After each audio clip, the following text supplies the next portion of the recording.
Hello everyone, the 316 here with another DC Multiverse Mcfarlane Toys review. This time we have the Target exclusive Supergirl, which is a gold label as you can see in the top left corner of the box. There's a reason why I have the box cut off, but we'll get into that in a little bit here. Anyway, this figure retails for $19.99. There is a platinum chase version, which is in the colors of the CW show, so it's a dark blue, has the CW Supergirl logo, and the red's a bit darker. That's the one I really wanted, but I'm not mad that I got this.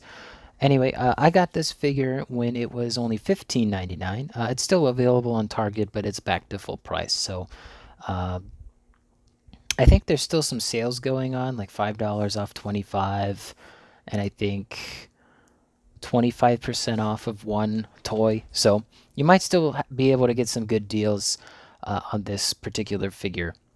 Anyway, let's go ahead and look at the accessories she comes with. So obviously she comes with a stand. On the right there comes with the flight stand. I appreciate getting these. I do use them. It saves some space in my display. She comes with her trading card here, which this uses the Rebirth design, which is similar but definitely not the same. Most notably the Supergirl logo itself, as well as the skin showing on the thighs, which that isn't there. On the back of the card, there you go, if you want to read that. And lastly, let's take a look at this box here. So Target shipped this, and yeah, the box got pretty banged up. I mean, I don't keep the boxes usually, save for that Platinum Chase Superman, so I'm glad I didn't get the Platinum Supergirl because I'd have to keep the box, and just having it be all beat up like this, that would suck. There's the back. It's just the card art side. I mean, you know what to expect. Oh, and if you're looking for it in store, there's the barcode if you want to take a look. All right, with all of that out of the way, let's get into Supergirl proper. Most of this is reuse from the Nightfall Catwoman body mold. So in some places, I think that's actually a good decision, and in others, not so much. Uh, let's talk about the things I don't like about this figure first of all. Number one, this is the thing I don't like is the legs. It's solid red. There's no skin showing. You know, again, when you have a particular version on the card that you show and it doesn't have the right details, like, no thigh high boots, it really bothers me. Like, they even added on the upper torso the cutout here for the rebirth design. See that there's a cutout there, and if you zoom in, it's there too. So maybe this was a directed by Warner Brothers thing where they're like, no sexualizing the females, but I don't know. Nightfall Catwoman came out, but anyway, the skirt is kind of an orangish red color. On camera, it does look a little bit brighter than the legs, and that is true to my eye as well. A couple other things that I don't like personally. I'm not the biggest fan of the face sculpt. I think it looks good, but if we zoom in here, she's got some weird looking mascara. I don't know. I don't think it fits Supergirl personally. Last thing here is this skirt just it doesn't move, it doesn't flex because they decided to put this weird like crotch piece in there. I don't know, maybe to fluff out the skirt, but like it's very thick and very weird. Like, hold on, let me compare that to what do I got on me. I guess I could use Atrocitus. So with Atrocitus here, you can see up his taint that it's not weirdly like this is an overlay on just a piece that they always use, but for some reason they put an overlay on the overlay to put the skirt on top. I don't get that. But if you want to customize this, basically just take the upper section off, take the legs off, and then remove that weird blue crotch piece that's in there because I don't know what they were thinking. It does not look right. She's got so much back, it hurts. So much in the back, so much in the trunk. Uh, Last thing I'm not really a big fan of on this figure particularly is the arms don't go all the way straight down. They're kind of like the Lightning Collection where they're more of an A pose rather than just, straight up and down to the body. So I don't like this. You can mitigate it by twisting the arms in a little bit, but I think that it doesn't look too good. Um, Now, something some people may not like about this figure is that it does reuse the, like I said, Nightfall Catwoman sleeves here, and it is a different material they used for that particular section, so it does shine compared to the shoulders and the torso. In person, it's not as bad, but you might want to get some like clear coat on that, and it'll look less glossy.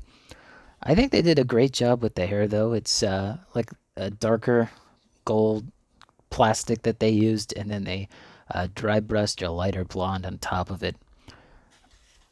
I think it looks good. It looks a little flat for me, though.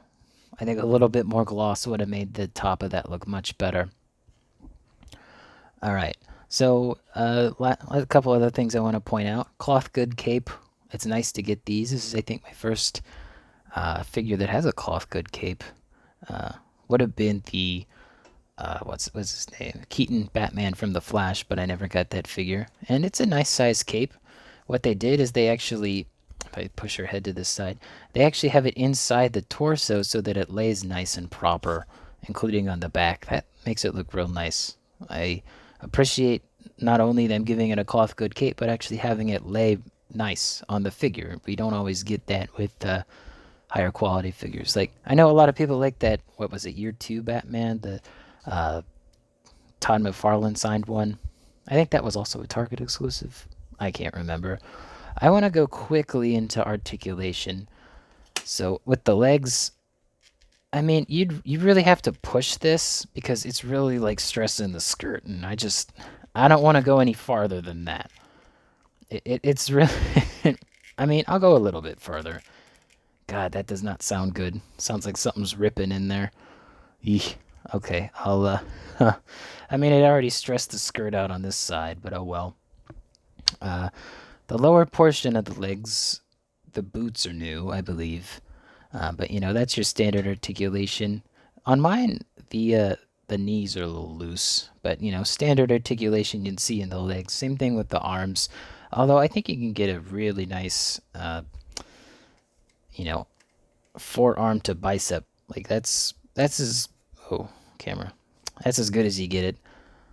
I wish she came with some alternate hands, but given that she comes with a flight stand and this nice cloth goods cape, I'm fine with some fists. I mean, it's better than what Superman usually gets, that's for sure. Let me stick her foot in there, and then we'll do some size comparisons. Alright, let's stick her back there. Get out the ruler. She stands at roughly, I'd say, 6 3/4 inches tall. On camera, it looks like 7, but if I put it to the side, yeah, maybe close to 7, but more like 6 3/4. All right, size comparison time. Let's look at her next to one other female figure from the Mcfarlane DC Multiverse. We have the other Target exclusive Flashpoint Wonder Woman. Flashpoint Wonder Woman's a bit taller, like almost half a head taller. Next up, we have Superman Platinum Chase variant, collector's edition, and these two look really nice together. I will probably put them somewhere close to each other on display. In person, Superman's blue is a bit more of a greenish blue, whereas Kara Supergirl here, it's more of a lighter blue, almost like a purpley blue. When I don't have them next to each other, it's not nearly as noticeable in my eyes. All right, let's go ahead and see how she looks next to some other toy lines. Can't forget Atrocitus, though. Put him there. I'd like to see a Red Lantern Supergirl figure. What about you guys? All right, let's do John Cena Elite 100 from Mattel. We get the Jazzwares Spartan Yoroi from the Halo Spartan collection. All right, next up are 6-inch lines. We have Hasbro, Marvel Legends, Extremis Iron Man. We have G.I. Joe Classified Tiger Force Outback. And we have the Dino Thunder Black Ranger from the Lightning Collection Power Rangers. Alright, and since I haven't done him in a while, let's bring out my Gundam Wing model kit. Alright, so I think Supergirl is a pretty good figure. I'm not going to give this a 10 out of 10, but flight stand, cloth good cape, A nice platinum variant. Despite its issues, I definitely think it looks great on the shelf. Oh, one more thing I forgot to mention. The midsection here, it has a line in the middle. I don't like that. That's because they reused the Nightfall Catwoman's midsection. For most of the reuse on this body mold, I don't care about, but that midsection as well as the upper thighs, I'm not really too fond of. But uh, I hope you guys enjoyed this video. Let me know in the comments below what other McFarlane toys or any other toy line you want to see me review. Don't forget to leave a like on the video, subscribe, and hit the bell. It helps out the channel. I also have an eBay store in the description below, as well as a Printify pop-up store. I got a t-shirt on there if you want to buy it. Anyway, thanks again for watching, y'all. Peace.